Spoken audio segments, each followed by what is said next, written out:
It was 5:13 p.m. on a nondescript summer night, and it felt like the air conditioning units in the office probably hit the peak of their effectiveness back in the mid-1990s. Low buzzing droned overhead from the fluorescent tube lights that hung from the low ceiling. It sounded like a hellish mixture of cicadas and tinnitus. Occasionally, I could feel my left eyebrow twitch uncontrollably when I concentrated too closely on the hum. My hangover hadn't improved the situation by any means. Most people tend to outgrow the urge to drink until the last call in dingy bar rooms during their college days.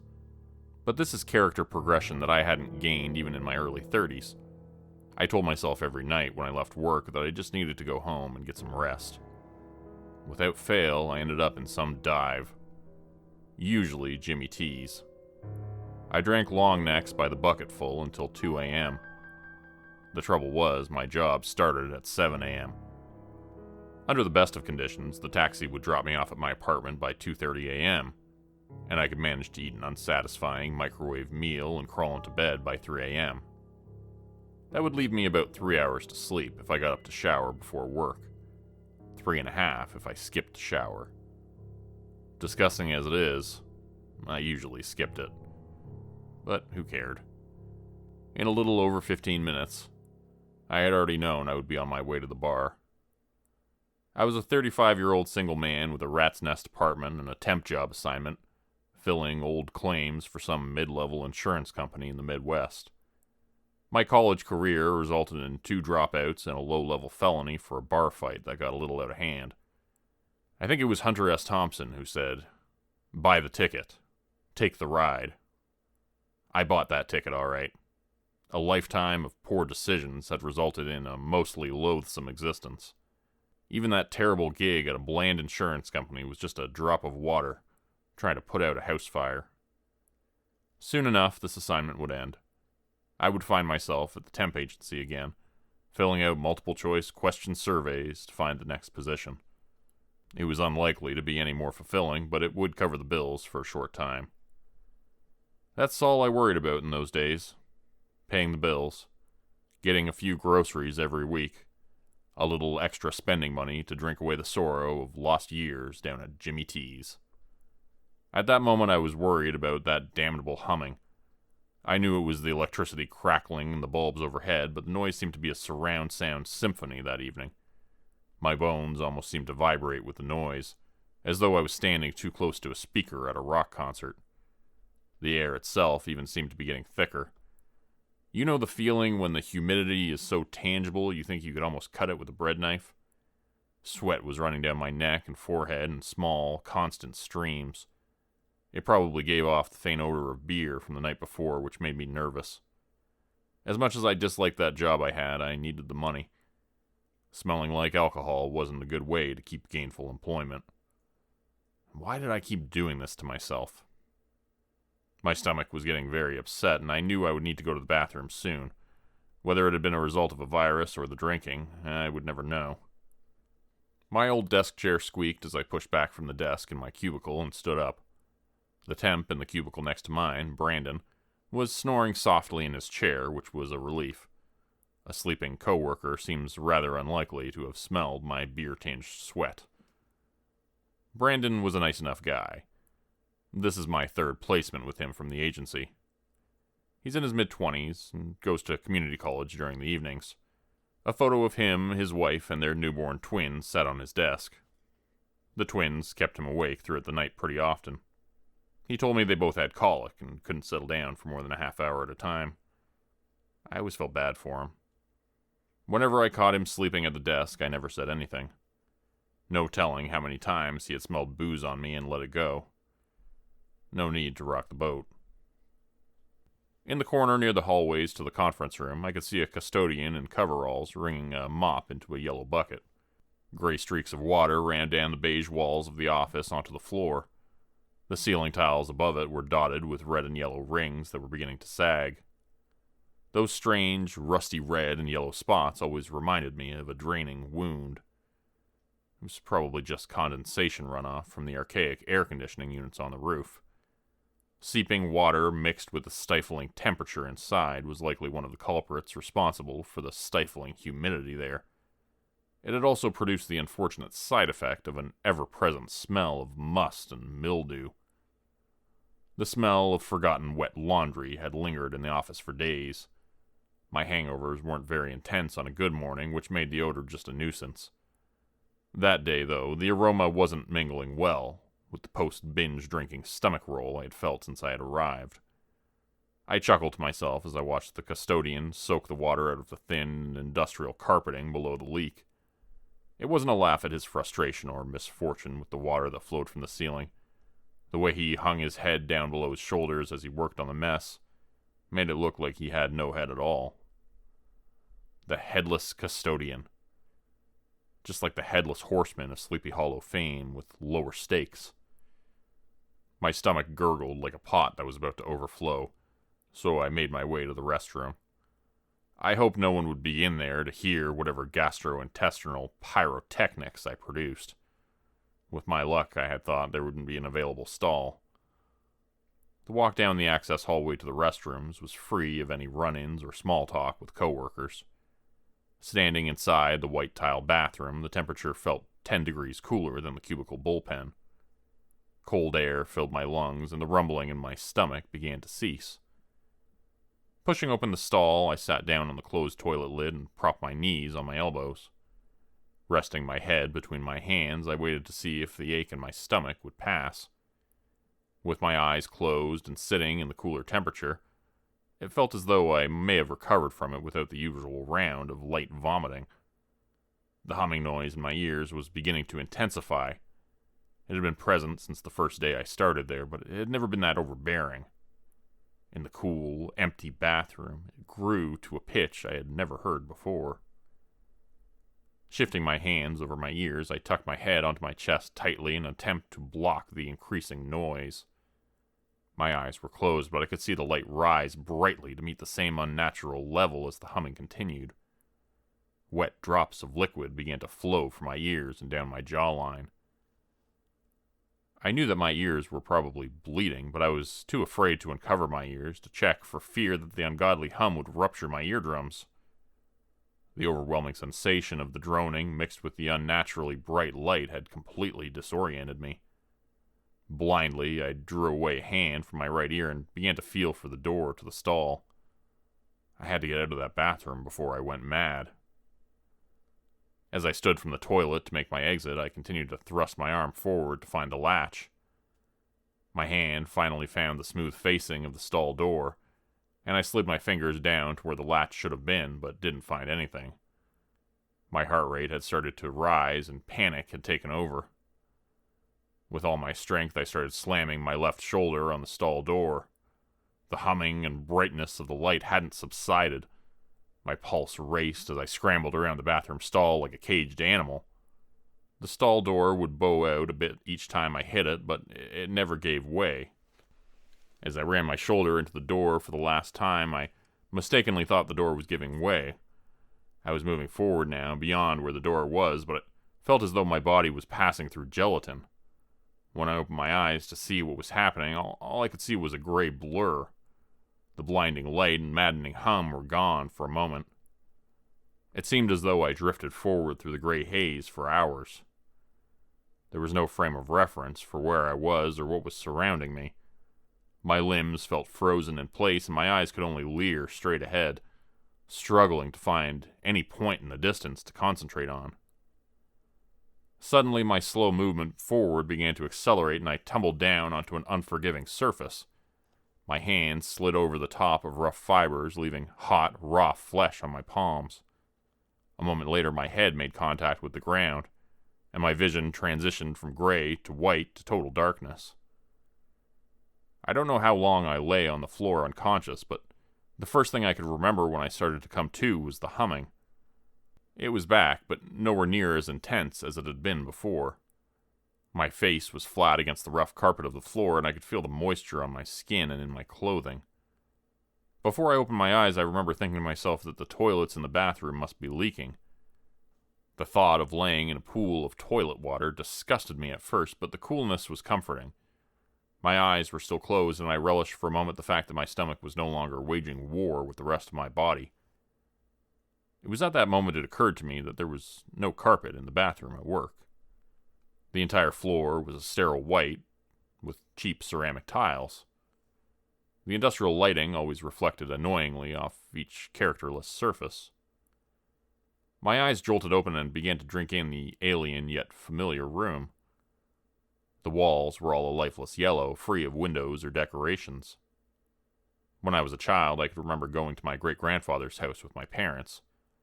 She smoked cigarette after cigarette as we sat in the old crackerbox house, and the decades' worth of nicotine had painted the walls the same sickly color as this room.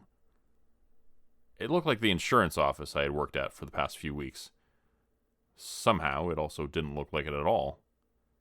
It was the same basic layout, but it felt all wrong. Thin, rough carpet a shade or two darker than the walls stretched across the room. As I pushed myself up onto my feet, I could hear the squish of moisture below me. There wasn't enough water in the carpet to stand on top, but the sound and shifting fibers under my feet told me that the entire room was saturated. The reek of mildew was like a long-forgotten gym bag full of sweaty clothes. I had expected the overpowering smell to make my stomach turn again, but the sensation never came. It felt as though I hadn't eaten in ages. My stomach growled with hunger rather than the usual hungover gurgle. I placed my hands on my stomach to comfort the rumbling and was surprised to feel unusually long fingernails scrape against the fabric of my cheap button-up shirt. Holding my hands in front of my face, I could see the nails were longer than I had ever allowed them to grow. The tips were the same dull yellow as the nicotine-colored walls. Lifting my hands to my face, I used the butt of my palm to rub my eyes in the hope of readjusting my vision. As my hand slid down my face, I could feel an even coating of beard growth on my cheeks. Regardless of how much I had let myself go over the years, I had never allowed myself more than 2 days' worth of stubble. I was equally surprised to feel the shaggy hair brushing my forehead and the top of my ears. My hair had always been cut short out of laziness more than anything. If you buzz your own hair down to about a 1/4 inch with a beard trimmer, it saves money on haircuts, and saves you the time of having to fix it in the morning before work. How long had I been there? Drifting through the gray haze had seemed like hours, but my hair and nails had grown as though I hadn't groomed myself in weeks. "Hello?" I said quietly. "Is anyone in here?" Silence. "Hello?" I said, louder than the first time. "Please, if anyone's here, please say something." No response. My pulse had begun to surge. "Hello?" I screamed as loudly as I could. Before I could follow up on my initial shout, my voice began to echo back at me. It was mixed with the familiar hum from the lights above my head. The bulbs dimmed and reignited with each echo. "Hello, hello, hello, hello." The pitch and vibration of the echo rattled inside my skull, and I placed my hands over my ears again. Dry blood crunched under my palms as I pressed them against the sides of my head. I knew the echo would have driven me mad if I'd continued to listen. After a few moments, I could see that the lights were no longer flickering in response to the echo, and I uncovered my ears. My eyes drifted from side to side in the room, taking in the details. It was the cubicle bullpen where I had worked these past few weeks, but all of the furniture was gone. Where there had once been dozens of removable walls, desks, chairs, and generic potted plants, sat an unsettling space. The wet carpet still had the indentations of heavy furniture and worn paths where the office drones had walked. Even the wall that had the dark stain from the leaking water looked the same. I could see small ribbons of water pouring from the ceiling tiles above it. Red and yellow stains now spread to the 3 tiles from where the leak had started. The tile closest to the wall where it originated was now almost black in the center. It sagged so deeply I couldn't understand how the tile hadn't given way under the pressure. It looked like a swollen wound that was readying itself to rupture and spill all of its foul liquid onto the floor below. In a daze, I stumbled forward and began to walk toward the hallway that led to the reception area at the front of the building. While the lights overhead burned brightly, I could see that the hallway was void of any illumination. As I stepped closer, the bulbs began to flicker and hum to life as the lights over my shoulder toward the back of the bullpen began to crackle and fade to black. When I entered the narrow hallway, the lights burned brightly, and the low ceilings made the constant humming grow in intensity. The tinnitus-like ringing in my ears began to rise. My head began to throb. My eyelids twitched as I focused on the hallway ahead of me. It should have only been about 20 feet to the reception area, but the hallways in front of me seemed to stretch for miles. Overhead lights began to kick on one by one, continuously into a never-ending tunnel. Glancing over my shoulder, I could see that the cubicle room was now completely dark. My feet began to amble forward. I walked at a medium pace down the hallway for what I assumed was about 10 or 15 minutes, but no end was in sight. Lights continued to turn on overhead, producing the same dull, humming noise I'd become so accustomed to. The thought occurred to me numerous times to call it for help, but I was too scared that the terrible, hum-filled echo would return and drive me to complete madness, so I decided against it. It was clear to me that there was no one else here anyway, until I heard the squishing footsteps behind me in the distance. As I turned to look, I was surprised to see that the entrance to the cubicle area was directly behind me. After walking for an undetermined period, I had expected to see an endless hallway, but I had made no progress at all. Stepping back into the room, the lights began to flutter back to life, revealing the same empty room as before. Only it wasn't the same. There was still no furniture and the carpet was still soaked in water, but the walls looked different. They had become covered in slick streaks.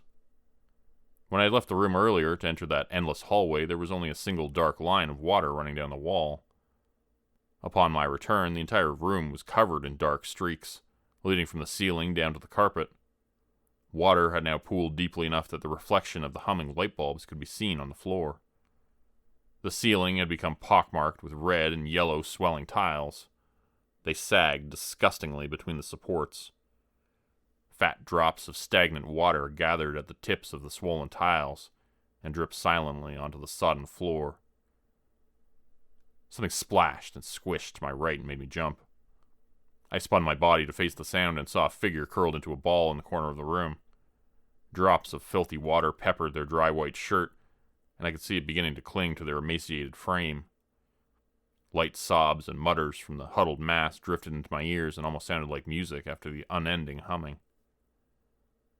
"Hello?" I said hesitantly as I walked slowly towards the corner.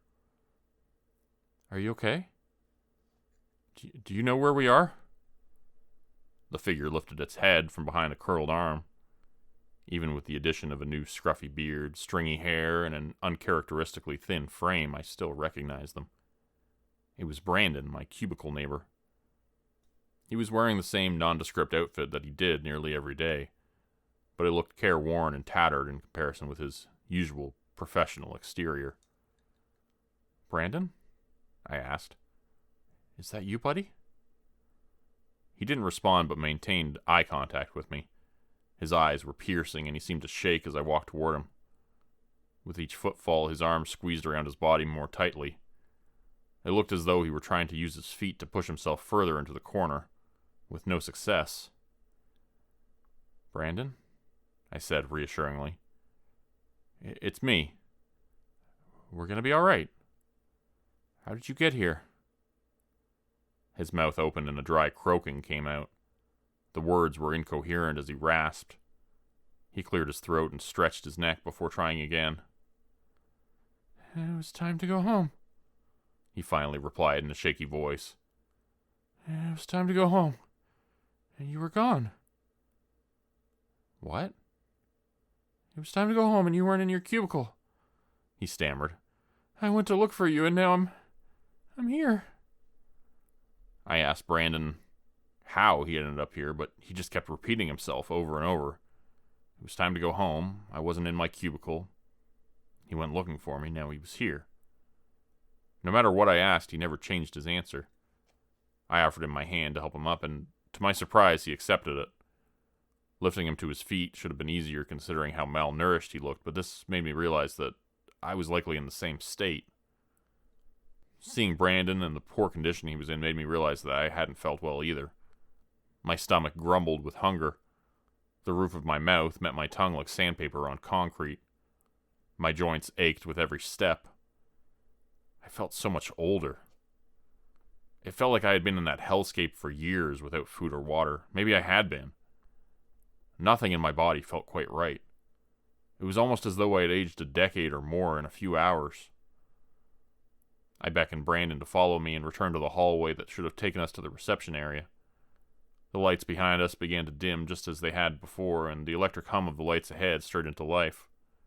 We turned the corner into the hallway to see the same endless tunnel that had been there when I went that way before. Our pace was as swift as our weak legs would allow. Brandon's labored breathing behind me was a welcome noise, as it somewhat covered the hum of the lights over our heads. I tried to make conversation with him, but he continued with the same replies from earlier in a loop. Still, he kept pace with me. After what felt like hours of walking in the endless tunnel, I thought I could see an end. The overhead lights of the hall gave way to what appeared to be a larger, well-lit room beyond. I thought to myself that perhaps the last time I entered the hallway I had imagined walking. Maybe the shock of this unusual place had caused me to hallucinate. Even Brandon seemed to have higher spirits than earlier. He tapped my shoulder, and when I looked at him, he pointed ahead with a smile. We quickened our pace even as we struggled against fatigue and hunger. By the time we had almost reached the new room, we were almost running. Brandon's breathing had become ragged and heavy, but I could still hear him keeping pace just behind my shoulder. The end of the hallway was getting closer and closer, and my eyes struggled to adjust to the lights of the room. The humming noise was becoming louder. We entered the room, and my heart sank as my eyes took it in. It was the cubicle room again. The near-endless hallway had done nothing more than lead us back to where we started. But the room was different than when we had left it. The walls were the same monotone yellow as I originally remembered them. All of the ceiling tiles were perfectly intact. None of the walls were marred by the dark streaks of water leaking down from the ceiling. Even the carpet below our feet had been dry. In the center of the room was the custodian from our office. His head still hung low past his shoulders, and he was using an old mop to soak the last of the water from the thin commercial carpet. Dirty swirls of water poured from the mop wringer into a scuffed yellow bucket beside him. "Hey," I yelled to him. "Hey, do you know how to get out of here?" The man didn't respond. He just continued soaking dirty water from the carpet and wringing it into his bucket. "Hey, man," I shouted at him again from across the room. "We can't find our way out. Can you help us?" As I finished my sentence, my words began to echo again with the electric humming undertone. "Help us! Help us! Help us! Help us!" My ears began to throb again until the echo dissipated. Still, the custodian didn't acknowledge us. In the corner of my eye, I could see Brandon begin to shuffle slowly in the custodian's direction. He had become unsteady on his feet, and I feared we had exerted too much of our remaining energy during the run down the hallway. He began to wave his arms over his head. "It's time to go home," Brandon said shakily. "He wasn't in his cubicle when I went to look for him."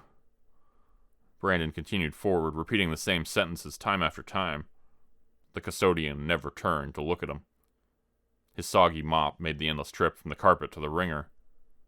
He never turned his head. I was frozen in place and watched as Brandon continued forward. My pulse was rising again, and I knew I should have stopped him from moving any further, but I was frozen in place. The dry husk of my vocal cords wouldn't even allow me to call out to him. As he reached the custodian, he extended one of his waving arms and tapped the man on the shoulder. The custodian ignored him and continued to soak up the putrid water from the carpet. Brandon began tapping him more rapidly with the same result.